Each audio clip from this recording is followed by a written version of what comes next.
नमस्कार, India news देख रहे हैं आप और मैं हूं आपके साथ सचिन दुबे। शुरुआत करते हैं सुपरफास्ट खबरों की। सीएम योगी आदित्यनाथ ने पेश किया 4.5 साल का रिपोर्ट कार्ड। सीएम योगी ने कहा कि नौकरियों में पूरी तरह से पारदर्शिता के साथ भर्ती हुई है। केंद्र की 44 योजनाओं में उत्तर प्रदेश नंबर 1 पर है। 4.5 साल का कार्यकाल पूरा होने पर गिनाई योगी सरकार ने उपलब्धियां। सीएम योगी ने 2022 में 350 सीटें जीतने का किया दावा।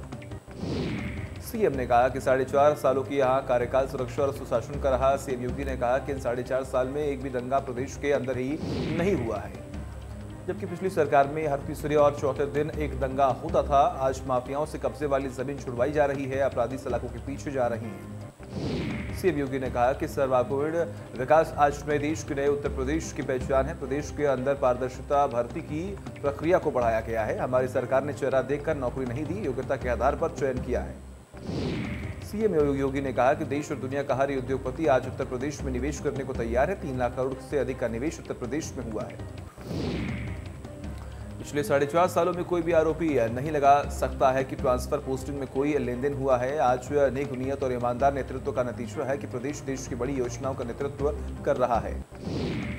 जन आरोग्य योजना के तहत लगभग 6 करोड़ 90 लाख से अधिक व्यक्तियों को 5 लाख रुपए का बीमा कवर दिया जा रहा है। 1 दर्जन से अधिक सिंचाई परियोजना को सिर्फ बुंदेलखंड के अंदर पूरा किया गया। 2007 से 2017 तक मात्र 95,000 करोड़ का गन्ना मूल्य का भुगतान किया गया। हमारी 4.5 साल की सरकार में 1,44 करोड़ रुपए का गन्ना मूल्य का रिकॉर्ड भुगतान किसानों को किया गया है। सीएम ने कहा कि 66 लाख मीट्रिक टन धान की खरीद सीधे किसानों से हमारी सरकार ने की है। पिछली सरकार में मात्र 6 लाख मीट्रिक टन धान की खरीदी हुई थी, वो भी किसानों से नहीं, आढ़तियों के माध्यम से खरीद करते थे। सीएम योगी आदित्यनाथ ने कहा कि लगभग 1.41 करोड़ घरों को प्रदेश के अंदर निःशुल्क बिजली कनेक्शन दिया गया। 1.76 करोड़ परिवारों को उज्ज्वला योजना के तहत निःशुल्क गैस कनेक्शन दिए गए। सीएम ने कहा, अयोध्या में दीपोत्सव का आयोजन हो या बरसाना में रंगोत्सव का आयोजन हो, हमारी सरकार ने अपनी परंपरा से देश और दुनिया को परिचित किया। हमारी सरकार में दशकों से लंबित आस्था के केंद्रों को सम्मान दिया जा रहा है। अयोध्या पहुंचे योगी ने हनुमानगढ़ी के दर्शन किया। ओबीसी बैठक कर करेंगे समापन। आज योगी सरकार के पूरे हुए हैं 4.5 साल। लखनऊ में प्रबुद्ध वर्ग सम्मेलन में शामिल हुए सीएम योगी। कार्यक्रम को सीएम योगी ने किया संबोधित। कहा, 4.5 साल में उत्तर प्रदेश की बदली है तस्वीर। उत्तर प्रदेश सरकार के 4.5 साल पूरे होने पर प्रियंका गांधी ने ट्वीट किया और लिखा, सरकार जनता के सवालों का जवाब दे। नौकरियां देने, लचकी भर्तियां कराने में सरकार पूरी तरह से फेल है। बसपा सुप्रीमो मायावती ने भी सरकार के 4.5 साल पूरे होने पर ट्वीट किया और उत्तर प्रदेश सरकार पर निशाना साधते हुए लिखा कि उत्तर प्रदेश सरकार के दावे जमीनी हकीकत से दूर है। इनकी कथनी और करनी में अंतर है। बढ़ती गरीबी, बेरोजगारी, महंगाई से जनता बदहाल है। सपा अध्यक्ष अखिलेश यादव का ट्वीट। बीजेपी सरकार पर अखिलेश ने बोला हमला। कहा, 54 गुजरे 6 महीने बचे हैं। इस सरकार में किसान, गरीब, महिला, युवा पर अत्याचार हुआ है। सीएम योगी ने अंत चतुर्दशी की सभी प्रदेशवासियों और श्रद्धालुओं को हृदय से बधाई दी है। ट्वीट करते हुए लिखा कि सृष्टि के पालनहार भगवान श्री विष्णु जी आप सभी को सुख, समृद्धि, धन धान्य से परिपूर्ण और संकट से मुक्त सुमंगलदायक जीवन प्रदान करें। हाथरस कलेक्ट्रेट सभागार में प्रभारी मंत्री ने प्रेस वार्ता कर प्रदेश सरकार द्वारा 4.5 सालों में किए गए विकास कार्यों का बखान करते हुए बताया कि हाथरस जनपद में 3,242 करोड़ रुपए से विभिन्न विकास कार्य कराए गए हैं। बिजनौर में उत्तर प्रदेश सरकार के 4.5 साल पूरे होने पर प्रभारी मंत्री कपिल देव अग्रवाल ने की प्रेस वार्ता। जन कल्याण योजनाओं का उद्घाटन किया और योगी सरकार की उपलब्धियां भी गिनाई।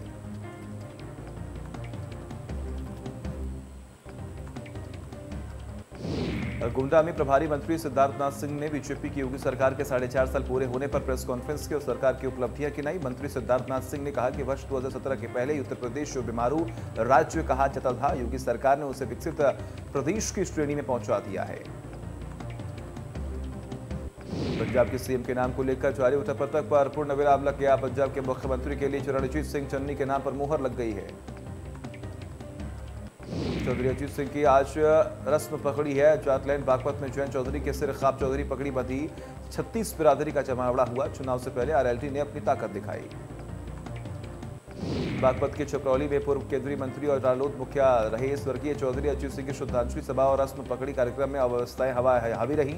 साउंड सिस्टम भी पलट गया और कई लोग बाल बाल बचे। भीड़ बेकाबू दिखी और जमकर धक्का मुक्की भी हुई। बंथरा के पूर्व प्रधान और समाजसेवी संजय सिंह महाबली के विशेष सहयोग से नगर पंचायत बंथरा में मेगाबॉक्स वैक्सीनेशन कैंप का आयोजन किया गया। कार्यक्रम का उद्घाटन सरोजनी नगर क्षेत्र की विधायक और राज्य मंत्री स्वाति सिंह द्वारा किया गया। सॉल्वर गैंग के 2 अभियुक्तों को वाराणसी पुलिस ने गिरफ्तार किया। सॉल्वर टीम का मुखिया विकास और राजू को गिरफ्तार किया गया। बता दें कि अब तक कुल 6 अभियुक्तों को ही गिरफ्तार कर चुकी है पुलिस। अमेठी में आज राष्ट्रीय कुश्ती प्रतियोगिता की अंतिम दिन है। कुश्ती प्रतियोगिता के समापन में केंद्रीय मंत्री स्मृति ईरानी और डिप्टी सीएम केशव प्रसाद मौर्य भी मौजूद रहे। राष्ट्रीय कुश्ती संघ के अध्यक्ष बृजभूषण शरण सिंह ने ऐलान किया है कि जो भी कुश्ती प्रतियोगिता में प्रथम आएगा उसे सर्बिया दुबई में कुश्ती खेलने का मौका मिलेगा। लखनऊ के मडियाव थाना क्षेत्र में एक प्लास्टिक फैक्ट्री में लगी भीषण आग से हड़कंप मच गया। हालांकि करीब 2 घंटे की कड़ी मशक्कत के बाद आग पर काबू पा लिया गया। भारतीय किसान यूनियन के राष्ट्रीय प्रवक्ता राकेश टिकैत कल सीतापुर में हुंकार भरेंगे। शहर के आरएमपी ग्राउंड पर किसान महापंचायत में हजारों की संख्या में मौजूद किसानों को राकेश टिकैत संबोधित करेंगे। बलिया में आयोजित बीजेपी के प्रबुद्ध वर्ग सम्मेलन में वीरेंद्र सिंह मस्त ने किसान नेता राकेश टिकैत पर कटाक्ष करते हुए कहा कि राकेश टिकैत बीजेपी का टिकट लेने के लिए कई बार मुझसे मिलने आए थे। वो बीजेपी का टिकट पर चुनाव लड़ना चाहते थे। स्मृति ईरानी तिलोई के टूडरपुर जमुआरा गांव पहुंची, जहां बीते दिनों कच्ची दीवार गिरने से हादसा हो गया था जिसमें 3 बच्चों की मौत हो गई थी। स्मृति ईरानी ने पीड़ित परिजनों से मुलाकात कर शोक संवेदनाएं व्यक्त की हैं। स्मृति ईरानी का गांधी परिवार पर निशाना साधा और कहा कि 5 दशक के शासन के बाद भी अमेठी के लोगों तक नहीं पहुंचा विकास। डिप्टी सीएम केशव प्रसाद मौर्य ने सपा प्रमुख अखिलेश यादव की चुटकी लेते हुए कहा कि जब बड़े दल कुछ नहीं बिगाड़ पाए तो छोटे दल मिलकर क्या कर लेंगे। गाजियाबाद पुलिस ने नशे के एक सौदागर को पकड़ा है जिससे भारी मात्रा में नशे का सामान बरामद किया और यह शातिर नशे के सामान की सप्लाई गाजियाबाद के आसपास के इलाकों में किया करता था।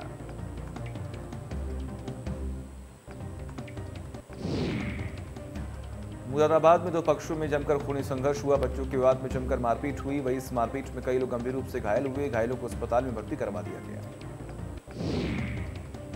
आगरा में किसानों पर कुदरत की मार पड़ी है। बारिश के चलते बाजरा और तिल की फसल नष्ट हो गई है। भारी नुकसान होने से किसान मायूस है। अलीगढ़ में 2 पक्षों के बीच जमकर लाठी डंडे चले। वहीं मारपीट की घटना कैमरे में कैद हो गई। और यह सिपाही को शराब न पिलाना युवक को काफी महंगा पड़ गया। सिपाही ने अपनी वर्दी की हनक में युवक को बेरहमी से जमकर पीटा। पैसा न देने पर सिपाही ने युवक को लाठी डंडों से पीटकर घायल कर दिया। अमेठी में तेज बारिश आफत बनी है। घरों में पानी घुसने से लोगों का जनजीवन अस्त व्यस्त हो चुका है। वहीं बीते दिनों दीवार गिरने से 3 बच्चों की मौत भी हुई थी। आगरा में डकैती की वारदात से हड़कंप मच गया। दरअसल सेक्टर 2 में बदमाशों ने एक डॉक्टर को घर पर पहुंचकर निशाना बनाकर डकैती की वारदात को अंजाम दिया। डॉक्टर को धारदार हथियार से हमला कर उसे घायल भी कर दिया। महाराजगंज में ट्रक के चालकों ने एक युवक की जमकर पिटाई कर दी। मोबाइल चोरी के आरोप में युवक को जमकर पीटा गया। वहीं पिटाई का वीडियो हो रहा वायरल, जबकि पुलिस ने ट्रक चालकों और आरोपित चोर को गिरफ्तार करने के लिए एफआईआर दर्ज कर ली है। आगरा में नवजात की मौत, परिजनों ने डॉक्टर पर आरोप लगाते हुए हंगामा कर दिया। हालात बिगड़ने पर नवजात को अस्पताल में भर्ती कराया गया था, जहां उसकी इलाज के दौरान मौत हो गई। सूचना पर पहुंची पुलिस मामले की तफ्तीश में जुटी हुई है। कौशाम्बी में ग्राम प्रधान ने युवती के साथ दुष्कर्म की वारदात को अंजाम दिया। तमंचे की नोक पर युवती के साथ घिनौनी वारदात को अंजाम दिया। वहीं पुलिस ने फरार चल रहे ग्राम प्रधान को गिरफ्तार कर लिया। शामली में सोते समय युवती की संदिग्ध परिस्थितियों में चोटी कट गई। वही युवती की चोटी कटने की सूचना पर बड़ी संख्या में लोग युवती के घर पहुंचे। युवती की चोटी कटने की सूचना से क्षेत्र में सनसनी फैल गई और कस्बे में तरह तरह की चर्चाएं भी हो रही हैं। मुरादाबाद के मैनाठीर में सड़क पर घूमता हुआ बाघ दिखाई दिया। युवकों ने वीडियो बनाकर सोशल मीडिया पर वायरल कर दिया, जबकि स्थानीय लोग में दहशत का माहौल बना हुआ है।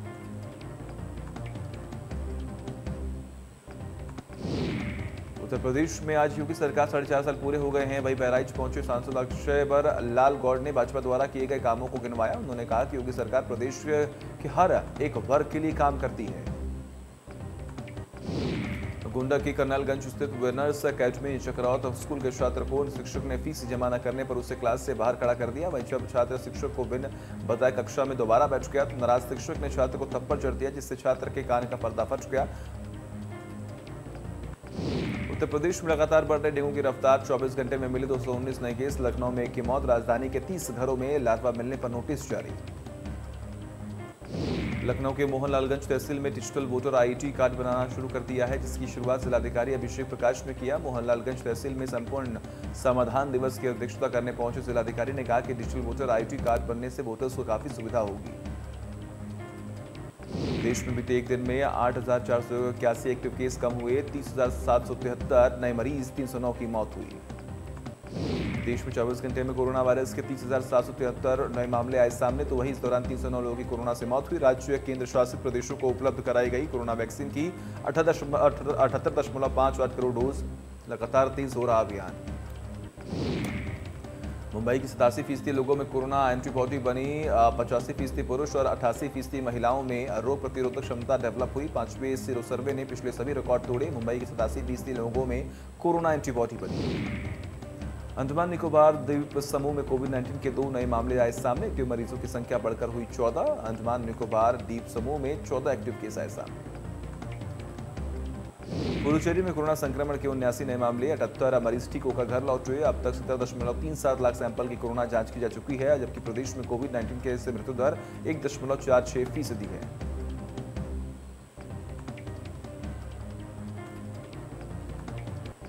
आपकी सरकार बनने पर 300 यूनिट मुफ्त बिजली का ऐलान कर दिया गया। पुराने बिजली बिल माफ करेंगे और किसानों को मुफ्त बिजली देंगे। केजरीवाल ने सरकार पर निशाना साधा है। केजरीवाल ने कहा कि 21 साल उत्तराखंड की दुर्दशा की, किसान बिजली के बिल से परेशान हैं। दिल्ली के सीएम अरविंद केजरीवाल उत्तराखंड दौरे पर थे। केजरीवाल की मौजूदगी में तिरंगा संकल्प यात्रा निकाली गई। हजारों की संख्या में कार्यकर्ता यात्रा में शामिल भी हुए। कपाट खुलने के बाद पहले दिन गंगोत्री धाम में 176 श्रद्धालुओं ने किए दर्शन। यमुनोत्री धाम में भी 152 श्रद्धालुओं ने किए दर्शन। आम आदमी पार्टी की प्रेस कॉन्फ्रेंस में अजय कोठियाल ने कहा कि उत्तराखंड के यूथ में बहुत ताकत है। वहीं कोठियाल ने नियुक्तियों में धांधली का आरोप भी लगाया। राजपुर रोड से सर्वे ऑफ इंडिया के ग्राउंड तक निकाली गई बीजेपी की जन आशीर्वाद रैली। सर्वे ग्राउंड में हो रही विशाल जनसभा में पहुंचे सीएम धामी, कई परियोजनाओं का किया शिलान्यास और लोकार्पण। रुड़की में कांग्रेस की परिवर्तन यात्रा का हुआ भव्य स्वागत। ढोल नगाड़ों के साथ हुई आतिशबाजी। 2022 में कांग्रेस ने सरकार बनाने का किया दावा। उत्तरकाशी के चिन्यालीसौड़ के झील में कार गिर गई। अब तक 2 शवों को बाहर निकाला गया। तीसरे व्यक्ति की तलाश अभी जारी है। बारिश की वजह से रेस्क्यू में हो रही परेशानी। राज्यपाल बनने के बाद पहली बार उधम सिंह नगर गुरमीत सिंह पहुंचे। राज्यपाल और सीएम ने नानक मत्ता में टेका मत्था और झाड़ लगाकर की सेवा। रुड़की के आदर्श नगर के भारतीय ब्राह्मण समाज में छात्र छात्राओं और वरिष्ठ नागरिकों का सम्मान समारोह कार्यक्रम का आयोजन किया गया, जिसमें बतौर मुख्य अतिथि भाजपा के प्रदेश अध्यक्ष और पूर्व कैबिनेट मंत्री मदन कौशिक पहुंचे। इस दौरान उन्होंने ब्राह्मण समाज को एकजुट करने के लिए आह्वान किया।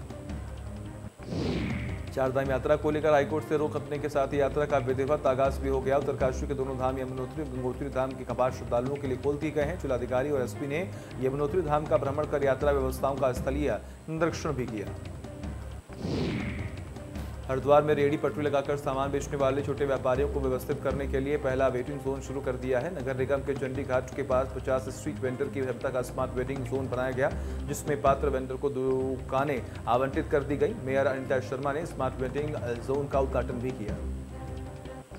आयकर विभाग ने सोनू सूद पर आय छुपाने चोरी का आरोप लगा दिया। विभाग के मुताबिक सोनू सूद में अपनी आय छुपाने के लिए फर्जी कंपनियों से अनसिक्योर्ड लोन लिया।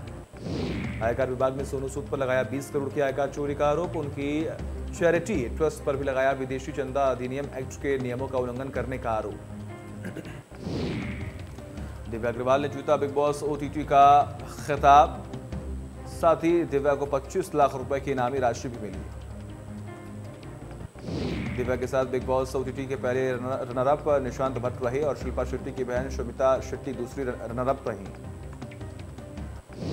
टेलीविजन की मशहूर रियलिटी शो बिग बॉस का 15वां सीजन अगले महीने से हो रहा शुरू। इस बारे में बिग बॉस ओटीटी के होस्ट करण जौहर ने फिनाले एपिसोड के दौरान जानकारी दी। बता दें कि इस शो को बॉलीवुड अभिनेता सलमान खान करेंगे होस्ट। सलमान खान को नया सीजन होस्ट करने के मिलेंगे 350 करोड़ रुपए। एक्टर ने फीस में 15% बढ़ोतरी की मांग की थी। भारतीय डायरेक्टर पायल कपाड़िया के डेब्यू फीचर प्रोजेक्ट ए नई ऑफ नोइंग नथिंग ने टोरंटो इंटरनेशनल फिल्म फेस्टिवल में हासिल किया अवार्ड। पायल कपाड़िया की डॉक्यूमेंट्री फिल्म उन 3 फिल्मों में शामिल थी जिसे टोरंटो फिल्म फेस्टिवल में एम्पलीफाई वॉइस पुरस्कार मिला है। हिमाचल प्रदेश के पूर्व मुख्यमंत्री ने की अभिनेत्री कंगना रनौत की फिल्म तलाइवी की तारीफ। कंगना रनौत को लेटर भेज कहा, एक्टिंग की जिस ऊंचाई तक तुमने उड़ान भरी उसे देखकर आया आनंद और हिमाचल की अपनी बेटी पर हुआ गर्व।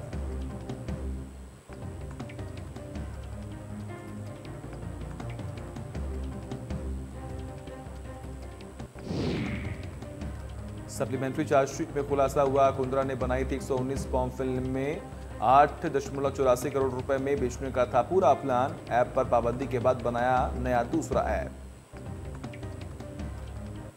बॉलीवुड एक्ट्रेस राखी सावंत ने आम आदमी पार्टी के नेता राघव चड्ढा पर जमकर हमला बोला। राघव चड्ढा के नवजोत सिंह सिद्धू वाले तंज से राखी काफी नाराज हैं। उन्होंने केजरीवाल से राघव को पार्टी से निकालने की मांग की।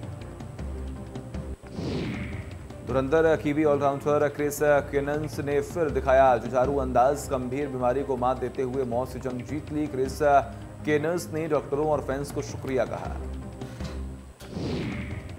आईपीएल 2021 के दूसरे चरण का आगाज आज से हो रहा है। लीग के 14वें सीजन के 30वें मैच में मुंबई इंडियंस और चेन्नई सुपर किंग्स की टीम आमने सामने होगी।